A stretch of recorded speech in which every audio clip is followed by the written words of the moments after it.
নমস্কার, জয়শ্রী গণেশ আপনাদের প্রত্যেককে জানাই স্বাগতম আজকের বিশেষ পর্বের অনুষ্ঠানে।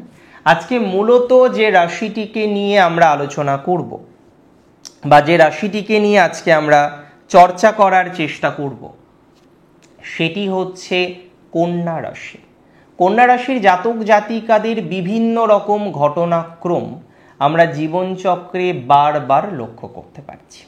বিভিন্ন রকম প্রভাব তাদের জীবনচক্রে বারবার কিন্তু আসছে। কিন্তু কন্যা রাশির জাতক জাতিকাদের আমরা কি লক্ষ্য করলাম যে এর আগে আপনারা কিন্তু খরচের মাত্রাটা রাখতে পারলেন না। এমন কিছু ইনভেস্টমেন্ট আপনি করলেন যেগুলো সঠিক ইনভেস্টমেন্ট নয়, সেগুলো যথেষ্ট পরিমাণে নেগেটিভ ইনভেস্টমেন্ট। বারবার আপনার জীবনচক্রে কিছু রং ইনভেস্টমেন্ট হয়ে গেল। অনেক রকমভাবে আপনি ট্রাই করছেন বা ট্রাই করলেন যাতে রং ইনভেস্টমেন্ট থেকে আপনি বাঁচতে পারেন। একটা কথা মাথায় রাখবেন যে যারা রং ইনভেস্টমেন্ট বারবার করে ফেলছেন তাদের জন্য এই ট্রানজিট কিন্তু মাত্রা অতিরিক্ত ভালো। এই ট্রানজিট আপনাকে দিয়ে কিছু সঠিক ইনভেস্টমেন্ট করাতে পারে। এই ট্রানজিট আপনাকে দিয়ে কিছু সঠিক ইনভেস্টমেন্ট করাবে বলে আমি অন্তত পক্ষে বিশ্বাস করি। তার মানে আপনার এই ট্রানজিটের প্রভাবে বিনিয়োগটা সঠিক হবে। আপনার বিনিয়োগটা কিন্তু পজিটিভ দিকে যাওয়ার ভাইবস ক্রিয়েট করবে।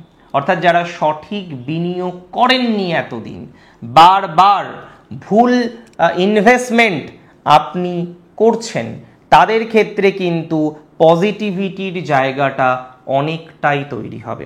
এই বিষয় নিয়ে কিন্তু কোনো রকম ডাউট আমার নেই। যে সমস্ত জাতক জাতিকাদের আমরা দেখছি যে ইনভেস্টমেন্ট রং হয়ে গিয়েছে, নতুন করে ইনভেস্টমেন্ট করতে গিয়ে সেখানেও নানা রকমের ক্রন্দল হচ্ছে, নতুন করে ইনভেস্টমেন্ট করতে গিয়ে সেখানেও নানা রকমের চিন্তা, দুশ্চিন্তা, দুর্ভাবনা এগুলো আপনি কনস্ট্যান্ট পাচ্ছেন, তাদের কিন্তু প্রোগ্রেসিভ জায়গা আসবে। আমি একটা কথা বুঝি, যারা প্রপার্টিতে ইনভেস্ট করবেন এই সময় এমনিতেও আপনাদের কিছু খরচ বাড়তে পারে। তবে মাথায় রাখতে হবে খরচ বৃদ্ধি পাওয়া মানেই যে বিভিন্ন রকম নেগেটিভ ভাইবস আপনার লাইফে আসবে, বিষয়টি কিন্তু তেমন নয়। হ্যাঁ, এই সময় কিছু খরচ আপনার বাড়তে পারে, তবে আমরা বারবার চেষ্টা করব যাতে খরচকে মিনিমাইজ করা যায়, খরচকে নিয়ন্ত্রণ রেখে চলা যায়। তাহলে এটা একটু আপনাদের মেনটেন করতে হবে যাতে খরচকে নিয়ন্ত্রণ রেখে আপনি চলতে পারেন। এই সময় কিছু ইনভেস্টমেন্ট আপনার জন্য হাতছানি দিয়ে বসে আছে যে না, এবার ইনভেস্টমেন্ট করতে হবে। কিন্তু কিছু কিছু ইনভেস্টমেন্ট আমরা এমনভাবে করব যাতে নেগেটিভ প্রভাবটা কম আসে। অনেক সময় দেখা যায় ভুল ইনভেস্টমেন্ট আমাদের জীবনচক্রকে বিভিন্ন রকমভাবে ক্ষতিগ্রস্ত করে। রং ইনভেস্টমেন্ট বিভিন্ন রকমভাবে আমাদের স্ট্রেস দেয়। কিন্তু আমরা ইচ অ্যান্ড এভরি ইনভেস্টমেন্ট যাতে সঠিক হয়, প্রত্যেকটি ইনভেস্টমেন্ট যাতে সঠিক দিশার দিকে যেতে পারে, সেই বিষয়টিকে কিন্তু মাথায় রেখে চলব। এই সময়ে যারা প্রপার্টিতে ইনভেস্ট করবেন বুঝে নেবেন সেখানে কোনো লিগাল ইস্যুজ আছে কিনা। বিশেষ করে দেখা যেতে পারে, দেখুন, কিছু সঠিক ইনভেস্টমেন্ট হবে কিন্তু পুনরায় কিছু ভুল ইনভেস্টমেন্ট হতে পারে। সুতরাং এই বিষয়টিতে খেয়াল রাখতে হবে। কি বিষয়টিতে খেয়াল রাখতে হবে? যাতে এই সময়ে আপনার পজিটিভ ভাইবসটা তুলনামূলকভাবে বাড়ে। এই সময়ে আপনার প্রত্যেকটি ইনভেস্টমেন্ট যেন পরবর্তীকালে একটা লাউডার অ্যাসপেক্ট তৈরি করতে পারে। আর এই বিষয় নিয়ে কিন্তু কোনো রকম সন্দেহ রাখা যাবে না যে সঠিক ইনভেস্টমেন্ট আপনাকে প্রচুর পজিটিভিটি দিতে পারে, আর বেঠিক ইনভেস্টমেন্ট আপনার জন্য সমস্যার হতে পারে। তাই মাথায় রাখতে হবে ইনভেস্টমেন্ট যাতে সঠিক হয়, তাই মাথায় রাখতে হবে ইচ অ্যান্ড এভরি ইনভেস্টমেন্ট যাতে সঠিক মার্গে আপনি নিয়ে চলতে পারেন। আর আমি বিশ্বাস করি কিছু কিছু পজিটিভ ইনভেস্টমেন্ট হওয়ার সম্ভাবনাটা এই সময় রয়েছে। যার মধ্যে একটা হলো কিছু জমি। যে জমিতে কোনো প্রপার্টি আছে এরকম নয়, যে জমিটা জাস্ট জমি, একটা ল্যান্ড আপনি ক্রয় করতে চাইছেন, আপনি সেটা নিয়ে এগোতে চাইছেন, এবং আমি আপনাকে আশা দিচ্ছি যে আপনি যদি সঠিকভাবে জমিতে ইনভেস্ট করেন আপনার ভালো রিটার্ন বা পরবর্তীকালে ভালো প্রভাব আসবে। তবে এই সময়ে কিছু পলিটিক্যাল সোর্সে খরচ হতে পারে। পলিটিক্সের জন্য কিন্তু কিছু খরচ হওয়ার সম্ভাবনা রয়েছে।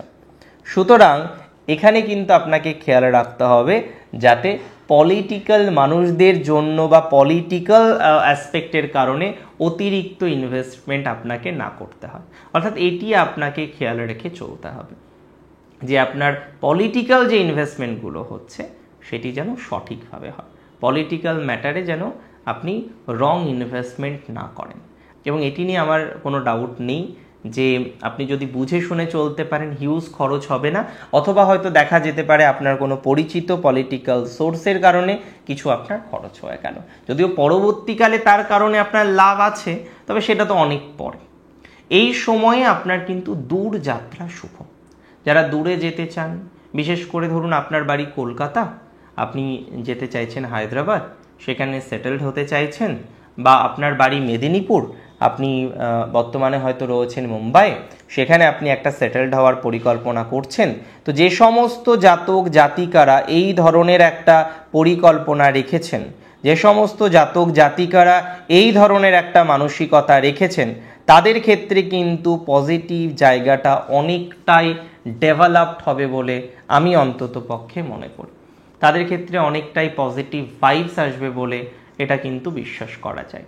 আর এদিক থেকে কোনো সন্দেহ নেই যে আমরা দিনকে দিন একটা ভালো সময় পাবো, দিনকে দিন একটা ভালো সময়ের অবকাশ পাবো, দিনকে দিন আমরা একটা অসম্ভব পজিটিভ ভাইবস কিন্তু দেখতে পারবো। আর এটি নিয়ে সন্দেহ রাখা যাবে না। তবে যারা বিদেশে যেতে চাইছেন, কোনো আর্থিক লেনদেন হয়তো করতে হচ্ছে যে না বিদেশে যেতে হবে, কিছু অর্থ হয়তো কাউকে আপনি দিয়েছেন, সেক্ষেত্রে আপনাকে কিন্তু সতর্কতা রাখতে হবে। এই সময় যারা বিদেশে যেতে চান, বিদেশে সেটেলড হতে চান, তাদের একটা মন্ত্র আমি শেয়ার করব। কি মন্ত্র? রেগুলার বেসিসে চ্যান্ট করুন, ওম লম্বোদরায় নমঃ, ওম লম্বোদরায় নমঃ, ওম লম্বোদরায় নমঃ। রেগুলার বেসিসে আপনি চ্যান্ট করুন। আপনাকে রেগুলার বেসিসে এই বিষয়টি মেনটেন করতে হবে। রেগুলার বেসিসে কতবার চ্যান্ট করা ভালো? 108, 108 বার, যদি সম্ভব না হয় 54 অর্থাৎ 54 বার। অর্থাৎ রেগুলার বেসিসে আপনি যদি চ্যান্ট করতে পারেন তাহলে আপনার পজিটিভ ভাইবসটা অনেকটা বেড়ে যাবে। আর আমি মনে করি এক্ষেত্রে রেগুলারিটি আপনাকে রাখতেই হবে। রেগুলার বেসিসে যদি আপনি চ্যান্ট করতে পারেন আপনার জন্য শুভ ফলাফল আসতে পারে বা আসবে। এবং অবশ্যই বাইরে যাওয়ার যে প্রচেষ্টা করছেন সেটা করবেন, কিন্তু এখানে ভুল যেটা হয়ে যেতে পারে আগে থেকে টাকা পয়সা দেওয়া। অর্থাৎ আপনি কোনো একজনের মাধ্যমে হয়তো যেতে চাইছেন, তাকে হয়তো, বা কোনো একটা অর্গানাইজেশনের মাধ্যমে যেতে চাইছেন, তাকে হয়তো কিছু টাকা পয়সা দিয়েছেন। আমি মনে করি এক্ষেত্রে কিন্তু লেনদেনটা বুঝে শুনে করতে হবে। ভুল কোনো লেনদেন হলেই কিন্তু জটিলতা হয়ে যাবে। আগে থেকে বিশ্বাসের উপরে ডিপেন্ড করে ইনভেস্ট করাটা ঠিক হবে না। বুঝে নিন সেই মানুষটি আদতেও বিশ্বাসযোগ্য কিনা, সেটাও তো বুঝতে হবে। এটুকু যদি বোধগম্যতা চলে আসে যে হ্যাঁ তিনি বিশ্বাসযোগ্য, তাকে বিশ্বাস করা যায়, তারপরে তাকে টাকা দিতে পারেন। আগে থেকে অর্থনৈতিক হেল্প করা, আগে থেকে অর্থনৈতিক কানেকশন রাখা, এটা কিন্তু করা যাবে না। It is very important. এটা যদি মেনটেন না করেন তাহলে প্রবলেম আসতে পারে। তো যারা যারা এরকম আর্থিকভাবে ডিস্টারবেন্সের মধ্যে আছেন, এরকম আর্থিকভাবে জটিলতার মধ্যে আছেন, তারা কিন্তু একটু বুঝে শুনে চলার চেষ্টা করবেন। এটা মেনটেন করাটা কিন্তু জরুরি, অত্যন্ত জরুরি বলে আমি মনে করি। কন্যা রাশির ক্ষেত্রে আরেকটি মন্ত্র শেয়ার করব, বিকজ দেখুন দ্বাদশে রবি যে খুব ভালো সেটা নয়, তবে হ্যাঁ রাজার মতো খরচ করাতে পারে। আর যে রাজার মতো খরচ করতে পারে সে রাজার মতো আয়ও করতে পারে, এটা মাথায় রাখতে হবে। দ্বাদশে রবি রয়েছে, এই সময় প্রত্যেক দিন মহাদেবকে ডাকুন না, প্রত্যেক দিন তাকে জল অর্পণ করুন না, প্রত্যেক দিন রুদ্র অভিষেক হয়তো সম্ভব হবে না, কিন্তু একটা বিল্লপত্র তো অর্পণ করা সম্ভব হতে পারে। তার মাথায় বা শিবলিঙ্গে একটু জল অর্পণ করা যেতেই পারে রেগুলার বেসিসে। এবং তারপরে একটি মন্ত্র আপনি জপ করুন। কি মন্ত্র? ওম নমো শিবায় নমো বৈদ্যনাথায়, ওম নমো শিবায় নমো বৈদ্যনাথায়, ওম নমো শিবায় নমো বৈদ্যনাথায়। রেগুলার বেসিসে এই মন্ত্রটা আপনি 108 টাইম জপ করুন এবং মহাদেবের ভক্তি করুন, এবং মহাদেবের শ্রীচরণে ভক্তি অর্পণ করুন, দেখবেন ভালো কিছুই ঘটবে।